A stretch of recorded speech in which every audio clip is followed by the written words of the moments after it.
মুসলিম বিশ্বের জন্য মায়ের খাচ্ছে। আজকে ইরানের সাথে যুদ্ধ হচ্ছে।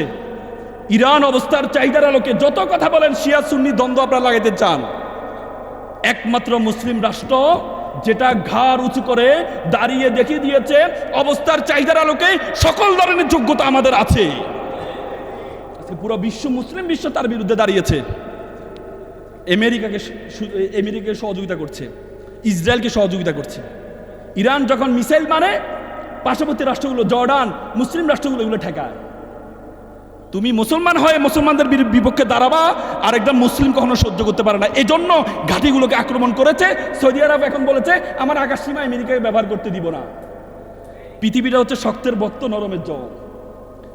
ইরান যদি সম্মান জানাইতো না সৌদি আরবে আক্রমণ করা যাবে না, আক্রমণ করলে এটা হারাম হবে, মুসলিম দেশে আক্রমণ করা যাবে না, তাহলে মুসলিম রাষ্ট্রগুলো আজীবন গাদ্দারি করতো তাদের সাথে। এজন্য প্রথমে মুসলমানদের বেঈমানদের উপর আঘাত করা হয়েছে।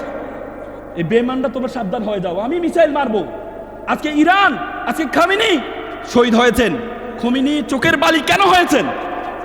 একমাত্র গাজার পক্ষে দাঁড়ানোর কারণে। কোন মুসলমান দাঁড়িয়েছে গাজার পক্ষে? কোন মুসলমান দাঁড়িয়েছে গাজার পক্ষে? দাঁড়ায় নাই, দাঁড়ায় নাই। ইরান দাঁড়িয়েছে। ইরান প্রক্সি ওয়ার করেছে। ইরান এতদিন পর্যন্ত প্রত্যেকটা দেশে হুতি দিয়ে, হিজবুল্লাহ দিয়ে, প্রত্যেকটা দিয়ে গাজাকে রক্ষা করার চেষ্টা করেছে। আল্লাহ তাআলা, আল্লাহ রাসূল ভবিষ্যৎবাণী করেছেন। আল্লাহ রাসূল বলছে কিয়ামতের আলামতের মধ্যে একটা আলামত হচ্ছে খোরাসাইন থেকে কালো পতাকাবাহী একদল বের হবেন। তারা গিয়ে জেরুজালেম রক্ষা করবেন এবং বাইতুল মুকাদ্দাসকে কি করবেন? রক্ষা করে জয়ী করবেন। তার মানে আল্লাহ রাসূলের ভবিষ্যৎবাণী আলোকে বলা হয় তাকে খোরাসাইন হচ্ছে ইরানের একটা প্রদেশের খোরাসাইন। খোরাসাইন আল্লাহ রাসূলের ভবিষ্যৎবাণী মিথ্যা হবে না, কখনো মিথ্যা হবে না। আপনি যতই কথা বলেন শিয়া সুন্নি দিয়ে, শিয়াদের মধ্যে 11টা ভাগ আছে। আমাদের অনেক সুন্নি আছে না যারা নিজেরা নবী দাবি করে, আছে কিনা? কাদিয়ানি আছে না? আপনি যদি বলেন আরে সুন্নি মানে নবী দাবি করে, সুতরাং এরা হচ্ছে কি, এদের সাথে কথা বলা যাবে না, হারাম হারাম হারাম বললে হবে? শিয়াদের মধ্যে 11টা ভাগ আছে। শিয়াদের মধ্যে 11টা, একটা ভাগ আছে খুবই খারাপ, যারা রাসূলকে রাসূল মানে না, মনে করে আলী রাদিয়াল্লাহু তাআলা হচ্ছে সর্বশেষ, নাউজুবিল্লাহ, সর্বশেষ নবী ছিল। কিন্তু তার অনেকগুলো যারা এখন নেতৃত্বে আছে তারা রাসূলকে মানে, তারা রাসূলকে মানে, তারা কোরআনকে মানে।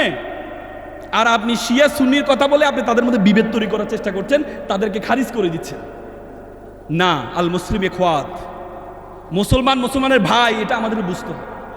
এজন্য আজকে ইরান যে যোগ্যতা অর্জন করেছে, ইরানের কথা এমন কোন কিতাব নাই যেখানে উল্লেখ নেই। পারস্যের কথা কোরআনে আছে, বাইবেলে আছে, প্রত্যেকটা কিতাবে পারস্যের কথা বলা আছে।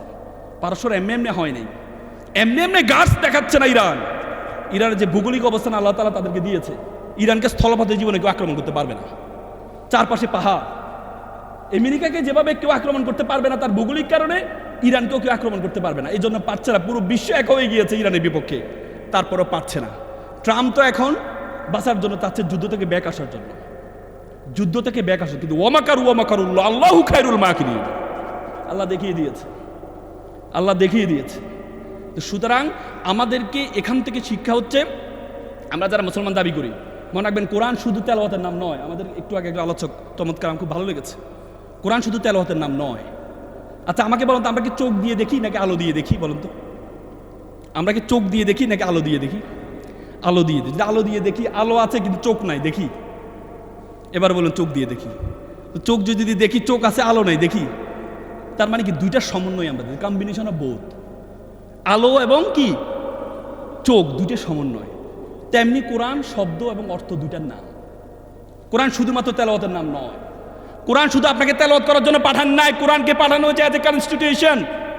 কোরআন এমন একটা কিতাব যার মধ্যে জুতায় সেলাই থেকে রাষ্ট্র পরিচালনা পর্যন্ত প্রত্যেকটা জিনিস আছে, সেটা হচ্ছে হোলি কোরআন। আর আপনি কোরআনটা কি তেলাওয়াত করেন? ধরুন আপনার একটা কাজের লোক আছে, কাজের লোক একটা লিস্ট দিলেন, যাও বাবা লিস্টটা 1 কেজি আলু, 2 কেজি চিনি, 3 কেজি মশলা নিয়ে আসবা। সে নিল, নিয়ে কি করলো? পড়লো আর মুখস্থ করলো।